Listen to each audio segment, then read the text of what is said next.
Electric వాహనాలకి ఊహించని range లో demand పెరిగింది. కార్ అయినా బైక్ అయినా ఇప్పుడంతా ఈవీనే కావాలంటున్నారు జనం. ముఖ్యంగా హైదరాబాద్ లో ఇవాళ ఎక్కడ చూసినా ఎలక్ట్రిక్ వెహికల్స్ కనిపిస్తున్నాయి.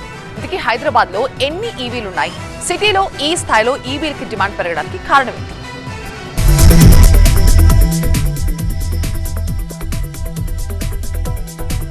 ఎలక్ట్రిక్ వాహనాల వినియోగంలో హైదరాబాద్ సరికొత్త రికార్డు క్రియేట్ చేసింది. దేశవ్యాప్తంగా ఎలక్ట్రిక్ వాహనాల వినియోగంలో హైదరాబాద్ 14% వాటాతో అగ్రస్థానంలో నిలిచింది. 2024లో కాంగ్రెస్ ప్రభుత్వం అధికారంలోకి వచ్చిన తర్వాత ఎలక్ట్రిక్ వాహనాలకు 100% లైఫ్ ట్యాక్స్ మాఫీ చేస్తూ బంపర్ ఆఫర్ ప్రకటించింది. 2025 మార్చి నుంచి అమల్లోకి వచ్చిన ఈ సూపర్ పాలసీతో 2026 మార్చి నాటికి రాష్ట్రంలో రికార్డు స్థాయిలో 106,000 ఎలక్ట్రిక్ వాహనాలు అమ్ముడుపోయాయి. మరోవైపు పబ్లిక్ ట్రాన్స్పోర్ట్ ను కూడా సర్కార్ ఈవీమయం చేస్తోంది. కేంద్ర ప్రభుత్వ పీఎం ఈ డ్రైవ్ పథకం కింద హైదరాబాద్ కు 915 కొత్త ఎలక్ట్రిక్ బస్సులు మంజూరయ్యాయి. ఇందులో భాగంగానే ఇటీవల 60 కొత్త ఎలక్ట్రిక్ బస్సులను రవాణా శాఖ మంత్రి పొన్నం ప్రభాకర్ జెండా ఊపి ప్రారంభించారు.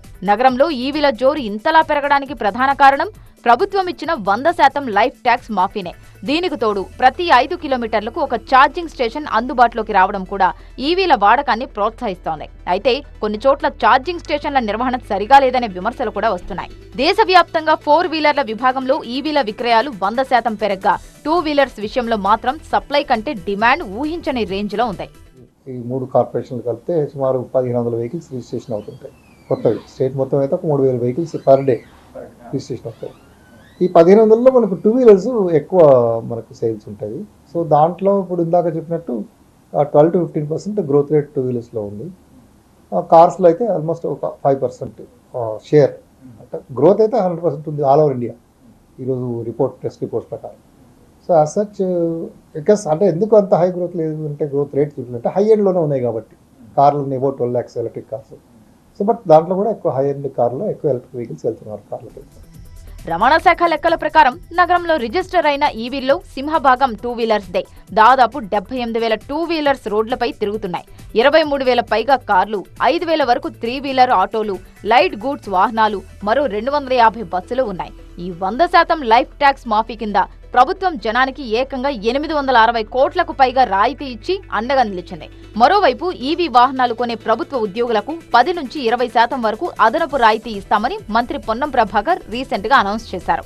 అంతేకాదు ప్రభుత్వ శాఖల్లో ఇకపై కొనే కొత్త వాహనాలన్నీ ఎలక్ట్రిక్ వాహనాలే అయి ఉండాలని సీఎం రేవంత్ రెడ్డి ఇటీవల ఆదేశాలు జారీ చేశారు.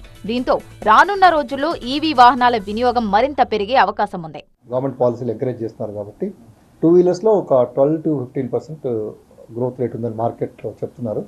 దీంతో పాటు మనకి ఛార్జింగ్ ఇన్ఫ్రాస్ట్రక్చర్, తర్వాత ఇతర మనకు మెయింటెనెన్స్ కోసం ఏదైతే ఫెసిలిటీస్ పెరుగుతున్నా కొద్దీ ఈ డిమాండ్ ఇంకా పెరుగుతుంది. మరోవైపు ఇరాన్ యుద్ధ వాతావరణం వల్ల పెట్రోల్, డీజిల్ కొరత ఏర్పడుతుందేమోనన్న ఆందోళన జనాన్ని ఈవీల వైపు మళ్లేలా చేస్తోంది.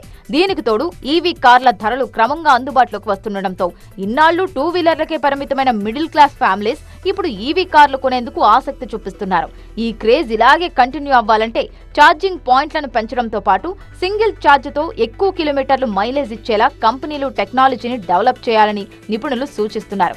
మరి రాబోయే రోజుల్లో ప్రభుత్వాలు, మ్యానుఫ్యాక్చరింగ్ కంపెనీలు వాహనదారులకు ఎలాంటి మౌలిక సదుపాయాలు కల్పిస్తాయో చూడాలి.